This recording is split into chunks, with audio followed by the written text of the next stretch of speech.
You're listening to the Her Money, Her Business podcast. This podcast is for women starting or growing their own business and features episodes about money management, reducing financial stress, and how to grow a profitable business that's built to last. We want to see women in business thriving. So if you avoid discussing money, lack confidence managing money, or want to struggle less while making money, then you're in the right place. Let's make finance fun and money matter. I'm your host, Sonia Belzarolo, and this is the Her Money, Her Business podcast. Hello, and welcome to episode 11. Today, I'm sharing with you my chat with money coach Bec Dillon-Hensby about the road to financial freedom.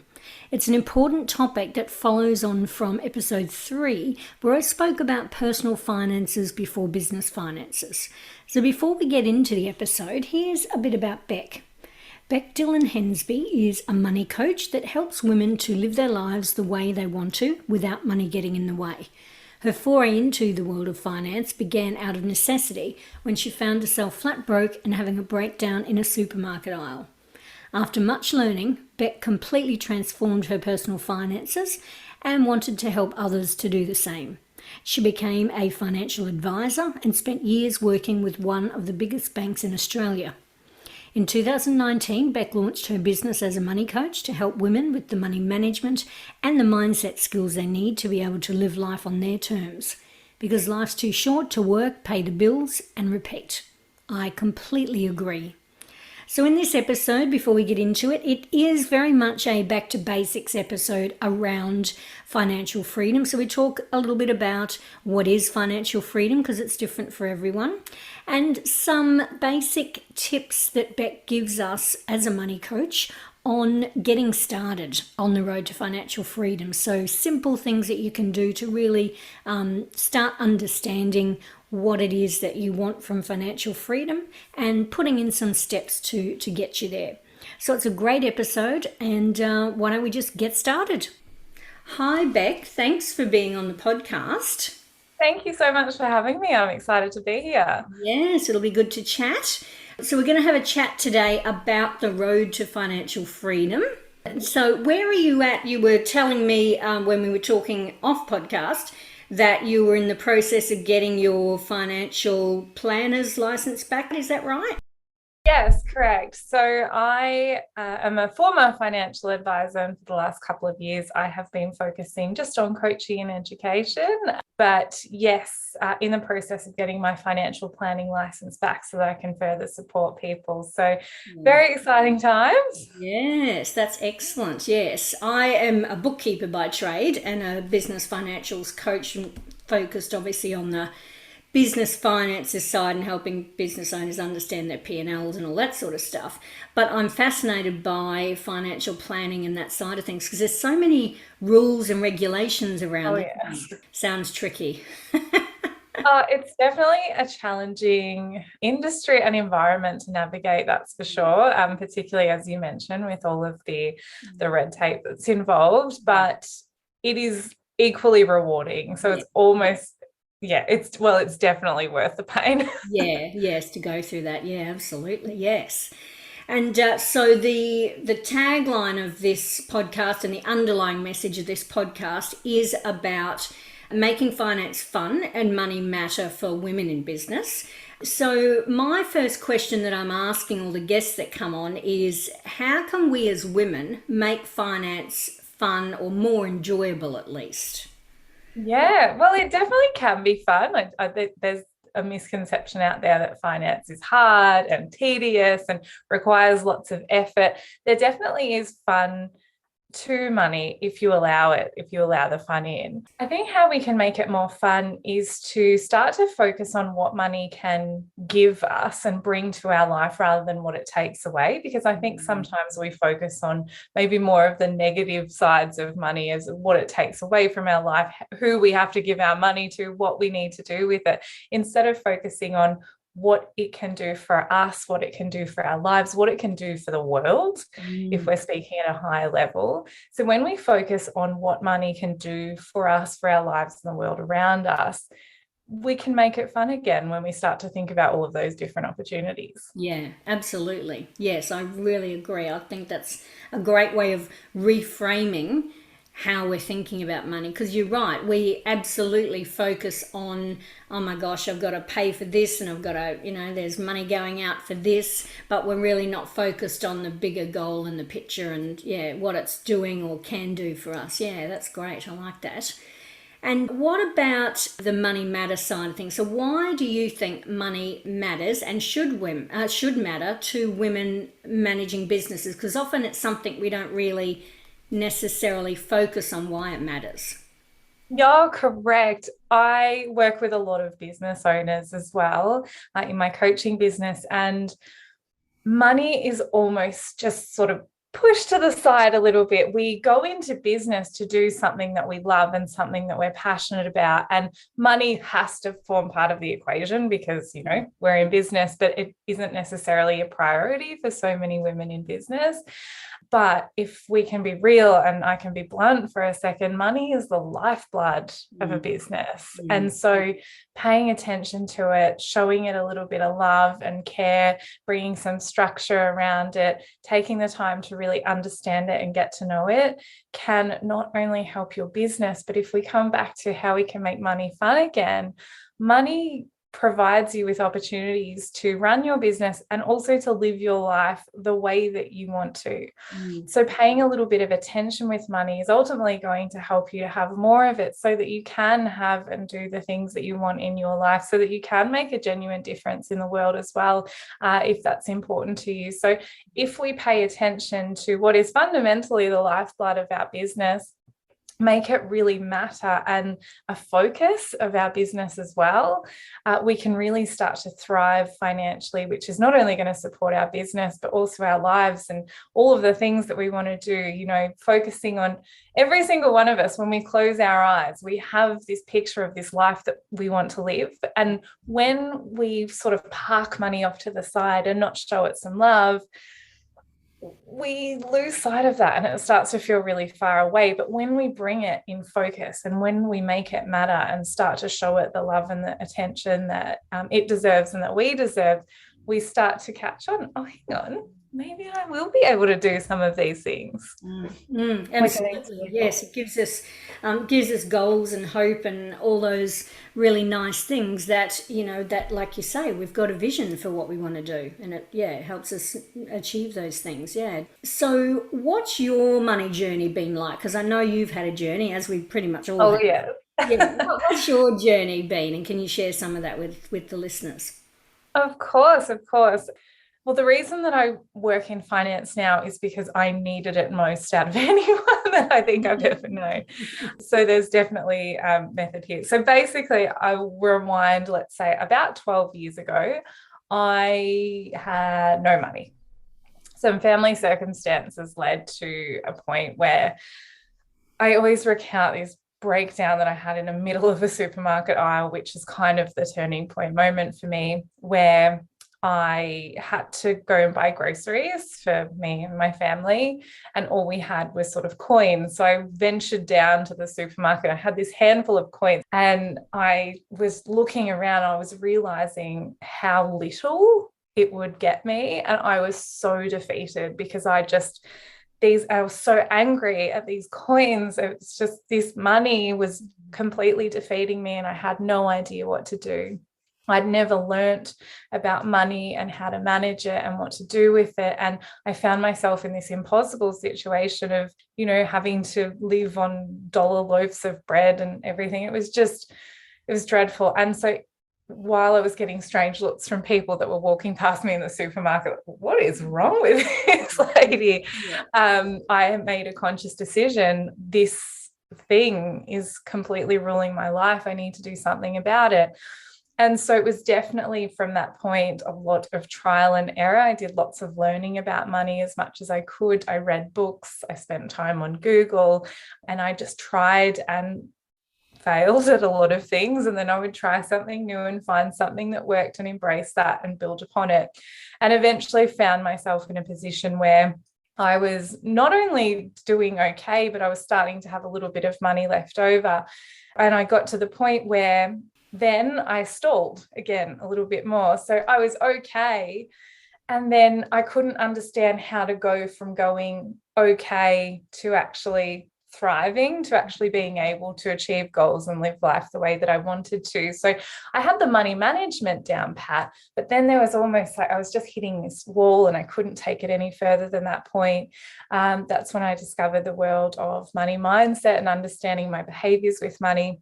And so through all of this journey, I was like, wow, I've really changed my situation. I really want to be able to help others to do the same. So I studied to become and became a financial advisor. I was working for one of the biggest banks in Australia at the time. And so since then, I have been helping people with aspects of their money management and their money mindset so that they too can live their lives without feeling like they're under the thumb of money, without feeling like they're being controlled by money, but rather they're controlling their money. Yes. So it's been my journey. It's been a long one. Yeah, no, that's great. And I think that, as coaches, that journey, when we've been through that, it makes it so much more powerful to help the people that we're helping because we've been there, we've understood it, and we get it. Absolutely. And one of my biggest values is I will never coach anyone on an area that I haven't personally dealt with. Same as when I was a financial advisor, and again in future, I'll never advise on something that I haven't personally tried before, because I just think there is unfortunately a lot of people in the coaching space that will sort of not practice what they preach. And I think it's really important to have been there and walked in the shoes of the people that you're trying to support. Absolutely, I agree. So tell us a little bit about the work that you do with women around money. What sorts of things are you helping people with today? Yeah, so basically it's just helping people to understand why it is that they behave with money the way that they do, why they're in the financial situation that they're in, just getting to really understand that and know that and build a system for their money management, but also for their money mindset that's going to really support the areas that they need support in, embrace the things that work really well for them. So working with them on their money mindset and their money management so that when money comes in, it's this beautiful, pleasant experience, which it isn't always for a lot of people. And they know, okay, this is what I need to do to be able to have and do the things that I want in my life. If, so you can get closer to, it comes back to when you close your eyes, the life that you picture. How can you actually make that happen rather than kind of sitting back and hoping that your financial situation changes to the point where that happens, actually sort of taking the reins and going, I'm going this way. How can I use my money as a tool to get me there? I did a podcast episode early on, I think it was maybe number 1 or 2, that was personal finances before business finances. Because I really find that if you've got, mindset issues around money, etc., and you're not looking after your personal finances, then when we're women in business as solopreneurs, entrepreneurs, etc., if that's happening not very well in your personal finances, the same thing is going to happen in your business finances. So I think really getting to grips with how you deal with your money personally is like step 1 before you move into being able to manage your business finances. And obviously mindset is a huge part of that because we bring so much of that into how we deal with money. Oh, absolutely. Our money mindset almost acts like the silent puppet master, sort of pulling the strings, determining the direction that you take in things. So taking a moment just to pause and understand what's actually going on here. I know I'm not completely happy with how my business finances are right now, or I'm not completely happy with how my personal finances are right now. Instead of just, I think we're sort of conditioned to go for the solution. There's a problem, I must find a solution. And so we see the problem is I don't have enough money in my business, or in my business bank account, or I don't have enough money in my personal bank account. And we focus so much on that. Okay, well, logically, I know I need to bring in more income, need more clients, or I need to cut my expenses to within an inch of life. And all of a sudden you find yourself not having takeaway coffees and eating wrapped, pre-packed sandwiches for lunch. And it might work for a little while, but then you find yourself back in the same position again. And it's just about taking a second to pause and go, okay, well, this is the outcome that I have that I'm not entirely happy with. Why? What led me to being here in the first place? So just taking a second, it doesn't have to be long. It doesn't have to be this years-long journey that I think sometimes we're led to believe mindset work is. It's just about taking a second to understand, okay, I don't like this. What's led to this point, and how can I change my behaviors, change my thoughts to really support it is in improving that outcome and having and doing the things that I want in life. Yes. Because I think if you don't do that work too, it's like a vicious cycle. Like you say, I've got no money, so I need to go make more money. I need to go work 24 hours a day and do all this hard work and bring all this extra money in. And then that money might come in, but then it's just going to be a vicious cycle where it just goes straight back out again. And you haven't really, like you say, dealt with the problem. It's just solution focused and it just keeps coming round and round. So you've got to break that cycle and find the root cause of whatever's happening when the money comes in and goes back out again.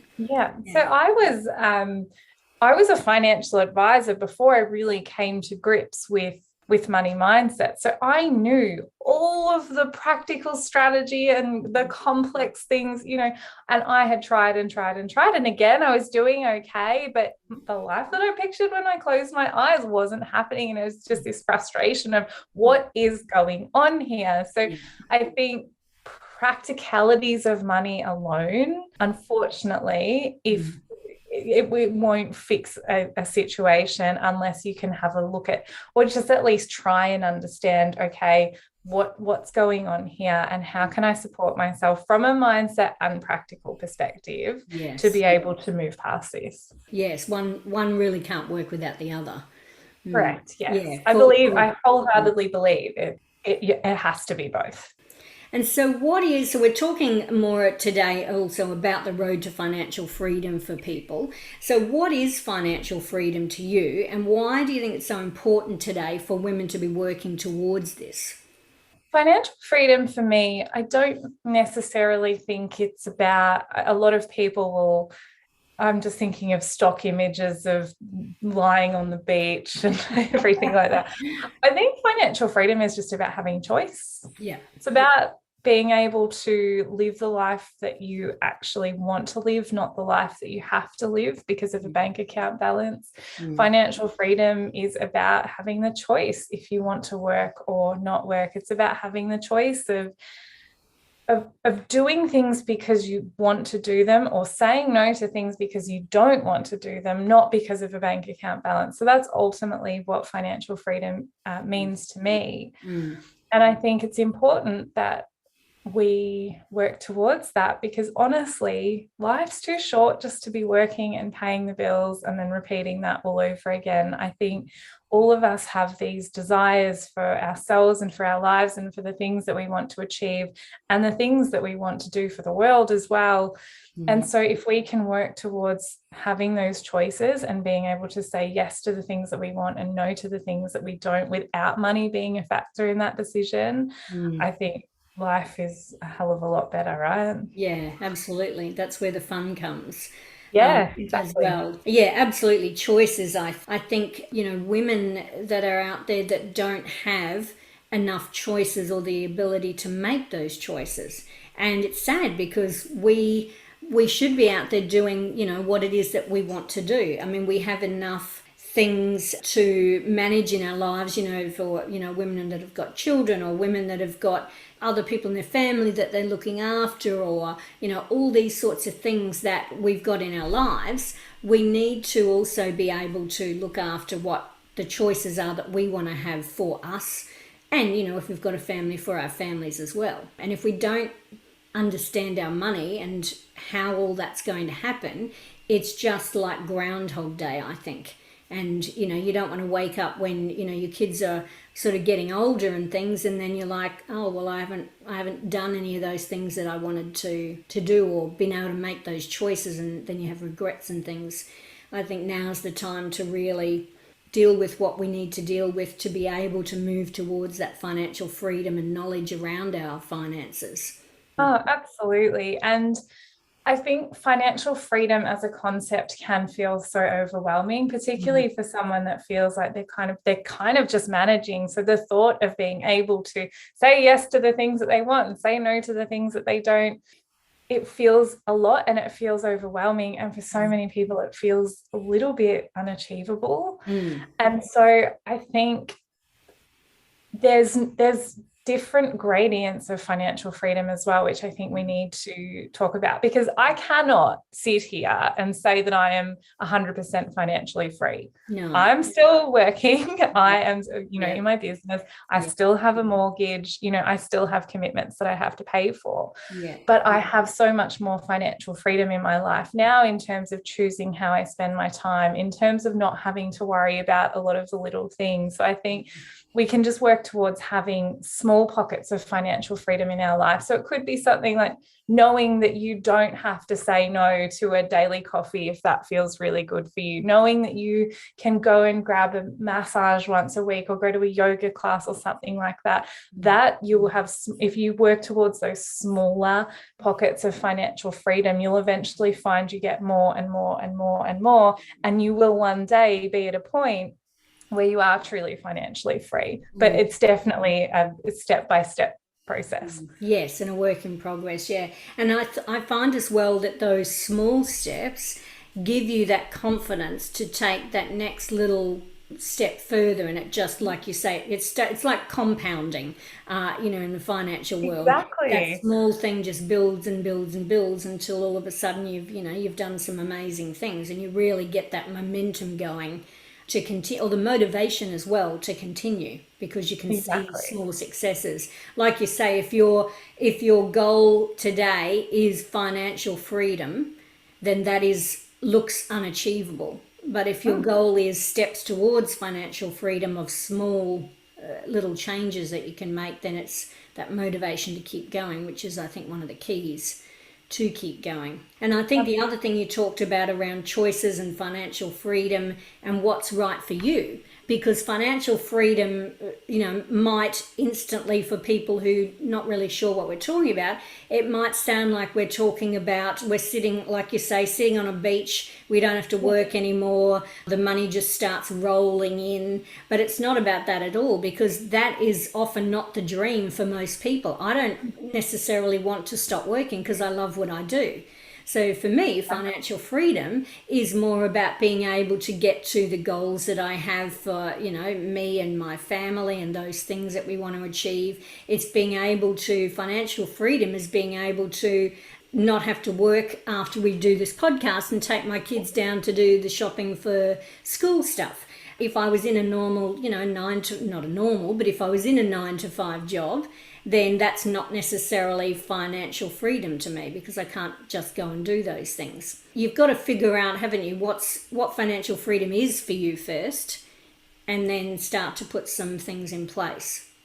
Absolutely. I think so many of us don't take the time to actually pause and ask ourselves, what would that actually look like for me?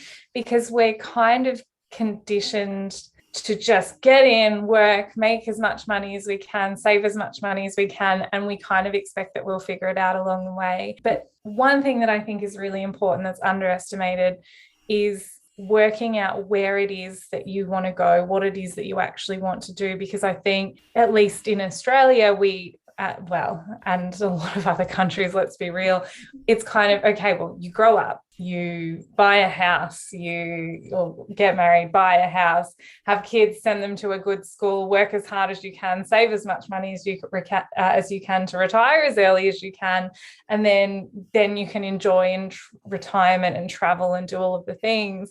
And a lot of people just start working towards that without actually pausing to go, is that what I actually want? And so one activity that I do with all of my clients, which will be helpful for the listeners as well, it's called a perfect day activity. And it's essentially where you just take a moment to close your eyes and ask yourself, okay, if money were not an issue, if I had an unlimited bank account, how would I be spending my days? And really having fun with it from the moment that you wake up to the moment that you go to bed. What are you doing?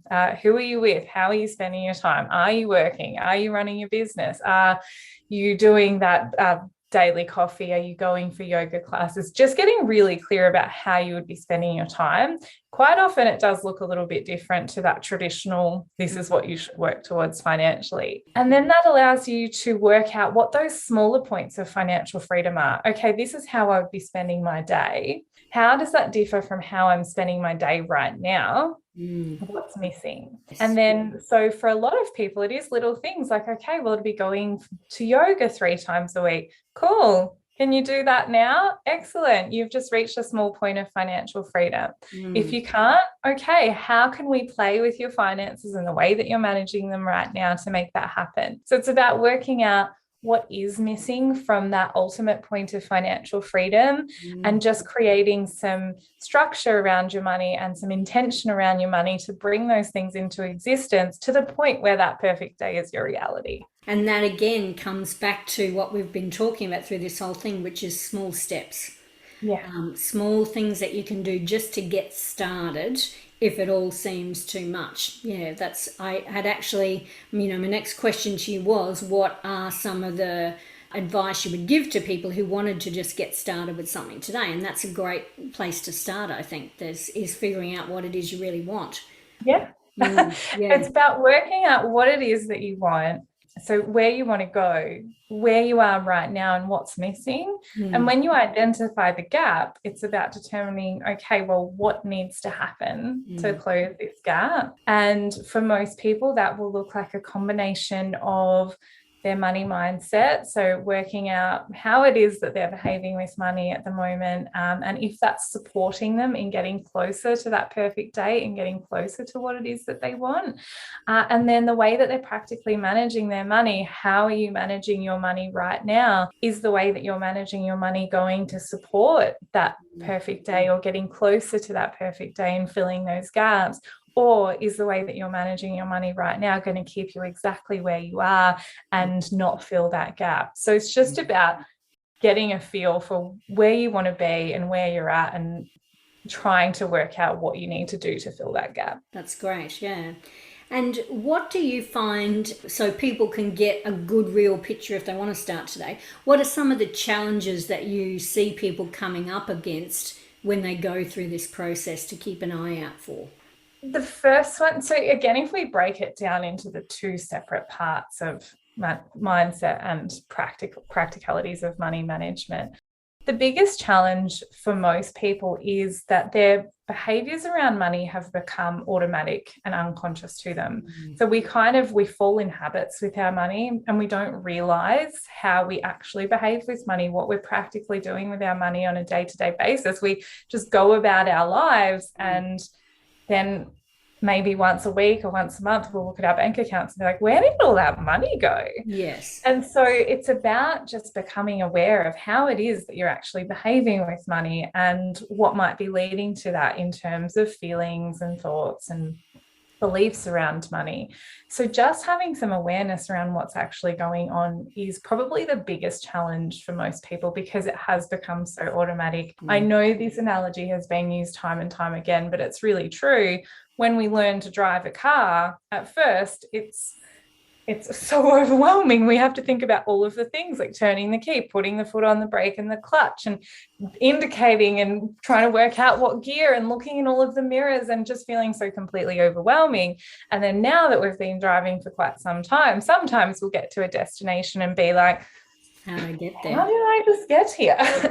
So a lot of us, when it comes to money, we've been doing the same things, behaving the same way for so long that it's become habitual, it's become automatic, and we don't actually realize what we're doing. So that's the biggest challenge for most people is a lot of people will have behaviors that aren't supporting what it is that they want in their life, but they don't actually realize that they're a thing or they're happening because it is so automatic. So bringing about some awareness to, okay, what am I actually doing with my money right now? And is that supportive of the life that I want? Or maybe is it working against that? So that's probably the biggest challenge from a mindset perspective. Simultaneously, also the biggest challenge from a money management perspective is probably a lack of awareness.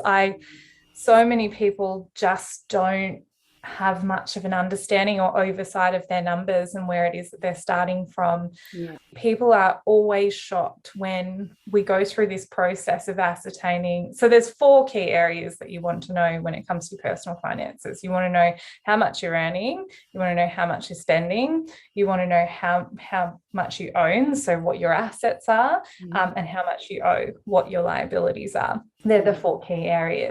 Like a mini balance sheet. Yeah, exactly. A personal balance sheet, definitely. Yeah. So many people have an idea of what their expenses might be, but when we actually look and work it out, it often shocks people, particularly around groceries. I will have so many people say, oh yeah, I might spend $150 a week on groceries, and then we'll crunch the numbers and it works out to be 3 or 4 times that. So it's just about having awareness of, again, what's actually going on here. And then once you have awareness of your mindset, once you have awareness of the way that you're managing your money and how you're doing things, it becomes really easy to see some of the small tweaks that you can make to get you closer to that life and the things that you want to have. Yes, because I think when people are just starting out on this, let's say, road to financial freedom that we're talking about on the podcast, that the beginning part of that road can be very overwhelming because you're thinking about, well, oh my God, what am I going to uncover? So I think talking about those challenges and what to expect just, makes it a little bit more open, and I think removes some of that fear. I would just always recommend for anyone that is going through that awareness part, show yourself some compassion through it, remembering that this is just your starting point. Yes. And by you simply taking the time to look at this stuff, you will improve on it. So even though it might feel completely overwhelming, to actually confront, what am I earning versus what am I spending? What's left over, if anything? I will also say for most people, there's not much, if any, left over when they first start, because the way that we manage our money with intention is completely different to when we're not managing it with intention, right? So if you can just show yourself some compassion and keep coming back to, this is my starting point, but I will be able to improve on this so quickly. And for anyone that I have ever seen make some small tweaks, you see progress really quickly. And once you have that data of where you've started from, you can celebrate those wins because you can see it tangibly and reflect on, oh my gosh, I'm actually making financial progress. How cool is that? I'm doing this. Yeah, absolutely. There's nothing more motivating than seeing things happening, and that gives you that momentum to keep going. What would be, because I think we've wrapped that up really nicely, but what have you got a final piece of advice or offering to anyone listening that's going to start this road to financial freedom from listening to what we're talking about?